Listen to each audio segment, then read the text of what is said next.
ଯେତେବେଳେ ଲୋକମାନେ ହୃଦବୋଧ କରିବେ ଯେ ସରକାର କେବଳ କଥାରେ ସୀମିତ ଅଛନ୍ତି, ପଦକ୍ଷେପ ନେବା ପାଇଁ ଏମାନଙ୍କର କୌଣସି ଲକ୍ଷଣ ଦେଖାଯାଉ ନାହିଁ, ସେତେବେଳେ ଲୋକଙ୍କ ଅନ୍ତରାତ୍ମାକୁ ବାଧେ ଏବଂ ସେଇଥିପାଇଁ ସେ ପ୍ରତିକ୍ରିୟାଶୀଳ ହୁଏ ଏବଂ ପ୍ରତିବାଦ ମଧ୍ୟ କରେ।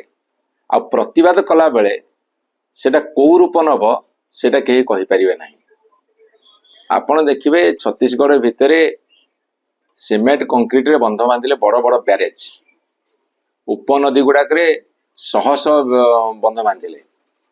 ମହାନଦୀ ଚିରସ୍ରୋତା, ସିଏ ବର୍ତ୍ତମାନ ପୁରା ପେଟ ଶୁଖିଲା ପଡ଼ିଛି ଏବଂ ଆହୁରି ଅଧିକାରୁ ଅଧିକା ବିଭିନ୍ନ ତରିକାରେ ଛତିଶଗଡ଼ର ସରକାର ହୁଅନ୍ତୁ ଲୋକମାନେ ହୁଅନ୍ତୁ ପାଣିକି ଅଟକାଉଛନ୍ତି। ଏ ବର୍ଷ ଗୋଟେ ନୂଆ କଥା ଦେଖାଗଲା। ଛତିଶଗଡ଼ ଭାରତୀୟ ଜନତା ପାର୍ଟି ସରକାର ଓଡ଼ିଶାର ଭାରତୀୟ ଜନତା ପାର୍ଟି ସରକାରକୁ ଗୋଟେ ନୂଆ ଭେଟି ଦେଲେ ଯେ ଯୋଉ ଅଳ୍ପ ଟିକେ ଟିକେ ପାଣି ସୁରୁକା ସୁରୁକା ହେଇକି ଆସୁଥିଲା ସେଇଟାକୁ ବାଲି ବନ୍ଧ ପକେଇକି ତାକୁ ମଧ୍ୟ ବାନ୍ଧିଦେଲେ, ଯେତେବେଳେ ଖରାଦିନେ ପାଣି ଆସିବାର ଆବଶ୍ୟକତା ଅଛି।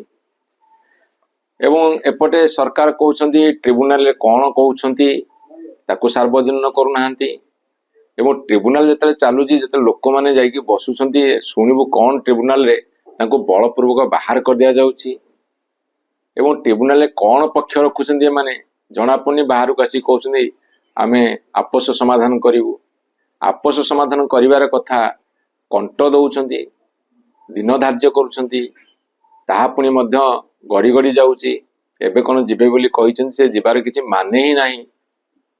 ତୁମର ତ କେନ୍ଦ୍ର ସରକାର ଅଛି ବିଜେପି, ଛତିଶଗଡ଼ରେ ଓଡ଼ିଶାରେ ବିଜେପି ସରକାର। ଛତିଶଗଡ଼ ସରକାର କେବେ ବି କହିବ ଆମେ ପାଣି ଛାଡ଼ିବୁନି, ଓଡ଼ିଶା ସରକାର କହିବ ପାଣି ଦିଅ।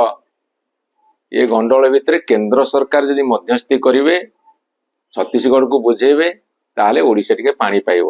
କିନ୍ତୁ କେନ୍ଦ୍ର ଅହେତୁକ ନିରବତା ଅବଲମ୍ବନ କରୁଛନ୍ତି, ଯାହା ଫଳରେ କି ଏ ଗୋଟେ ସମାଧାନ ହବାର ବାଟ ଦେଖାଯାଉ ନାହିଁ। ଏବଂ ଆପଣଙ୍କୁ କହି ରଖେ, ଯେହେତୁ ଗୋଟେ ସୁଯୋଗ ଆସିଛି ତିନିଟା ଏକ ସରକାର ବିଜେପି ଏବଂ ସେମାନେ ଦେଇଥିବା ପ୍ରତିଶ୍ରୁତି ପାଳନ କରିପାରିବେ ନାହିଁ। ମହାନଦୀ ଶୁଖିଲା ପଡ଼ିବ, ମହାନଦୀର ବାଲି ଯେତେବେଳେ ମାର୍ଚ୍ଚ ଏପ୍ରିଲ ମେ ମାସରେ ଭୟଙ୍କର ତାତିରେ ଖଇ ଫୁଟୁଥିବ, ସେତେବେଳେ ଲୋକଙ୍କ ଭିତରେ ପ୍ରବଳ ପ୍ରତିକ୍ରିୟା ଦେଖାଦେବ। ଆଉ ପ୍ରତିକ୍ରିୟା ଭୟଙ୍କର ରୂପ ନେଇ କ'ଣ କରିବେ କିଛି ଠିକ୍ ଠିକଣା ନାହିଁ।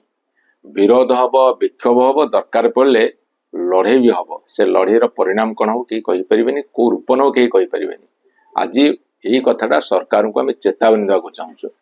ଆସନ୍ତାକାଲି ତାର ଗୋଟେ ଝଲକ ମିଳିବ ବୋଲି ବର୍ତ୍ତମାନ ଗଣମାଧ୍ୟମରେ ପ୍ରଚାର ଚାଲିଛି।